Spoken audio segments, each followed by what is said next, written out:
So with that, Madeline, if you'd please join us, please state your name, whom you represent, and when you begin, you'll have 2 minutes. Thank you.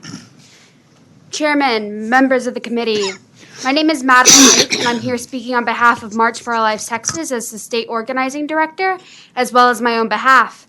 I'm speaking to you all today to ask you to vote no on HB 1927.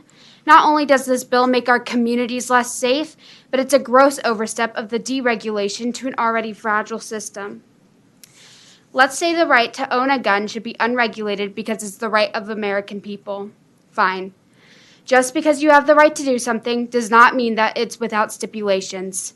Yes, I have the right to free speech, but it's also illegal for me to scream bomb in an airport. Furthermore, the idea of removing permits is so that people are not barred from accessing a weapon.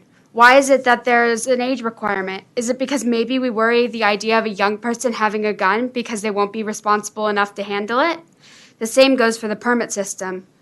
Speaking of safety, Senator Creighton, I went to school in CISD from the first grade until graduation from Conner High School.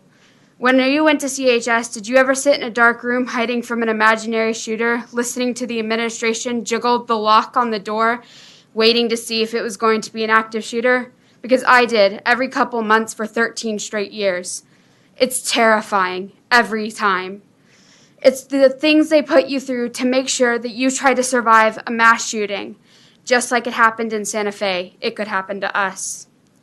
I'll conclude my testimony with this. When I was 17, I was domestically abused by my boyfriend. During this relationship, my boyfriend was 21, the age to buy a gun. I wasn't old enough to buy a gun. The idea that permitless carry would have saved me is incorrect. The age limit wouldn't have helped me, but I would have been left defenseless because he could have bought a gun and I couldn't. He could have risked my life, and by removing permits, you give abusers like him a better chance of ruining the lives of women like me. Thank you. Thank you, Ms. Lake. Members, questions of Ms. Lake? All right. Thank you for joining us today, ma'am.